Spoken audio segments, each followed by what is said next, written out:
Le pape Léon XIV souhaite l'unité de l'Église, mais il semble que certains ne la souhaitent pas du tout. À chaque pas qu'il fait, quelque chose explose. Déclarations ambiguës, documents controversés, révélations sur le conclave.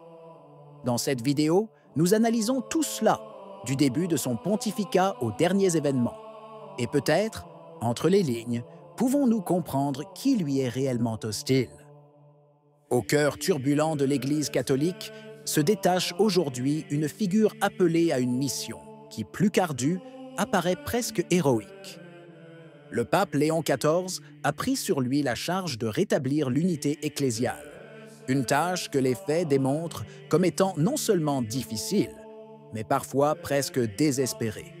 Selon une analyse lucide et sans compromis de Santiago Martin, de Magnificas TV, le pontife s'est trouvé, dès le premier jour de son pontificat, confronté à une Église déchirée par de profondes divisions et tensions, qui, dans certains milieux, se sont désormais transformées en véritables ressentiments idéologiques.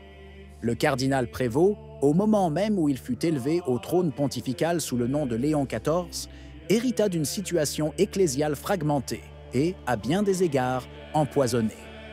Pourtant, il a lui-même déclaré à plusieurs reprises qu'il ressent comme sienne la mission de réconcilier ses membres désormais éloignés, confiés par le Christ.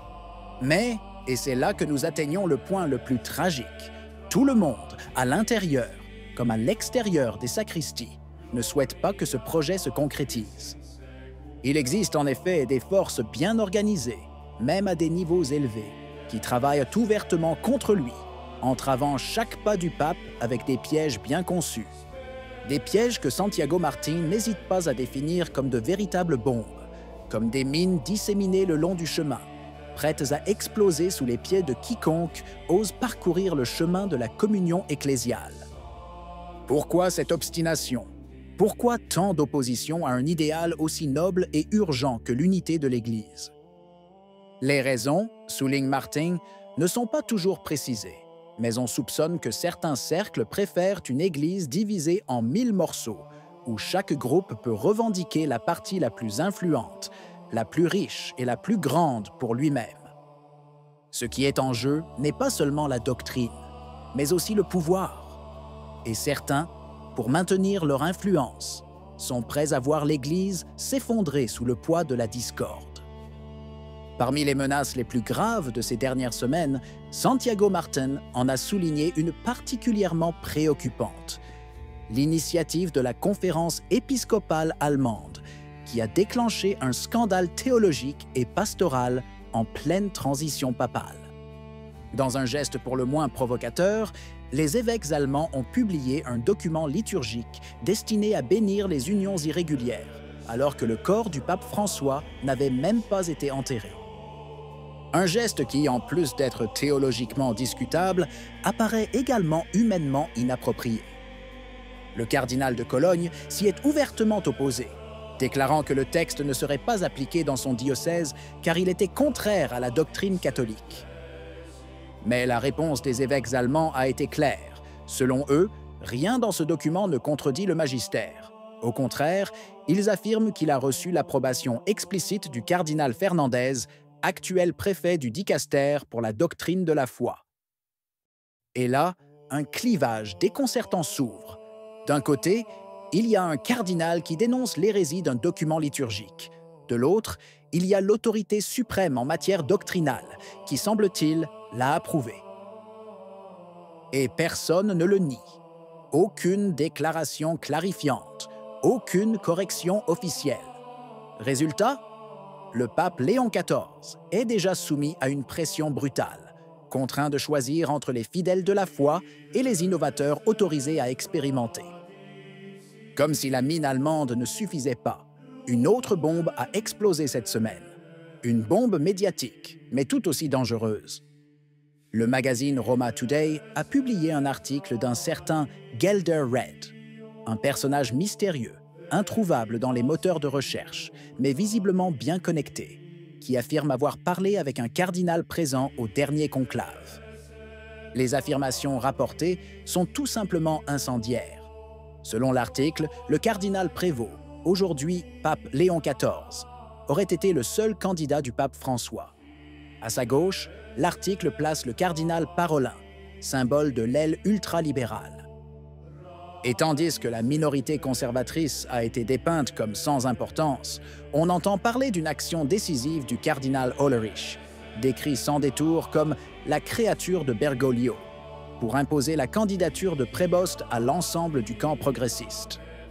Non content de cela, l'article insinue un plan encore plus audacieux. Le pape François, conscient d'être au bord du schisme, aurait orchestré l'élection d'un successeur plus modéré, simplement pour gagner du temps. Une pause stratégique, en attendant un pontificat ultérieur qui conduira l'Église à une synodalité extrême, à l'approbation de toutes les formes de cohabitation sexuelle et même à l'ordination des femmes. Santiago Martín a personnellement consulté certains cardinaux électeurs. Bien qu'ils n'aient pas violé le secret du conclave, ils ont fermement rejeté cette version des faits, la qualifiant de fiction malveillante. La question demeure cependant, pourquoi publier un tel texte? Même s'il contenait une vérité, fermement niée, à qui profite-t-elle?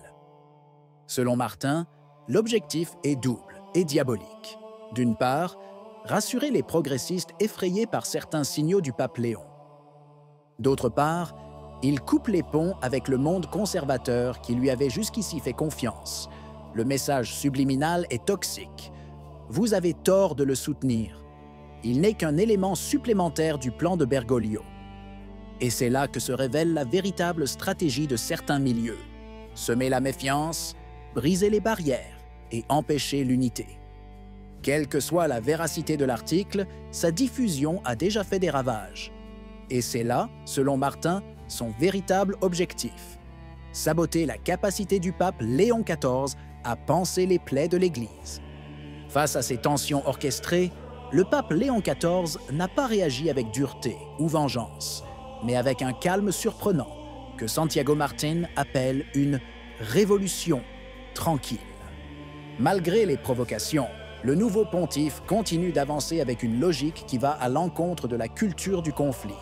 Il recherche le dialogue, il recherche la rencontre, il recherche l'unité. Un geste emblématique de cette ligne a été l'audience privée accordée cette semaine au cardinal Maradiaga, figure symbolique du pontificat précédent et souvent mal aimé par certains cercles conservateurs. Quelques jours plus tôt, le pape lui-même avait publiquement fait l'éloge du cardinal Burke à l'occasion du 50e anniversaire de son ordination sacerdotale. Deux noms, deux mondes apparemment inconciliables, pourtant abordés avec respect et attention. Il est clair que Léon XIV ne veut abandonner personne. Il ne veut pas exclure, il veut les rapprocher. Et c'est précisément dans cette ligne que s'inscrit un événement qui, selon Martin, avait une force prophétique, la rencontre à Rome avec des centaines de milliers de jeunes réunis pour le jubilé de la jeunesse. Non seulement la place Saint-Pierre, mais aussi la Via della Conciliazione ont été envahis par une vague enthousiaste d'humanité, qui a accueilli le pape avec un enthousiasme qui, souligne Martin, n'avait pas été vu depuis l'époque de Saint Jean-Paul II. Mais c'est dans le message de Léon à ces jeunes que nous trouvons le cœur de son pontificat. Ne me regardez pas, regardez le Christ. Des mots qui sonnent comme un arrêt de la papolatrie moderne, aussi répandue que néfaste. Le Christ est le centre, le Christ est le fondement, le Christ est celui qui unit. Et tandis que les puissants tentent de tirer le pape dans un sens ou dans l'autre, il renvoie tout le monde à la case départ. Ce n'est pas le successeur de Pierre qui peut sauver l'Église, mais le Seigneur qui l'a fondée. Qu'en pensez-vous? Si vous avez aimé la vidéo, laissez un commentaire. Amen. Que Dieu vous bénisse.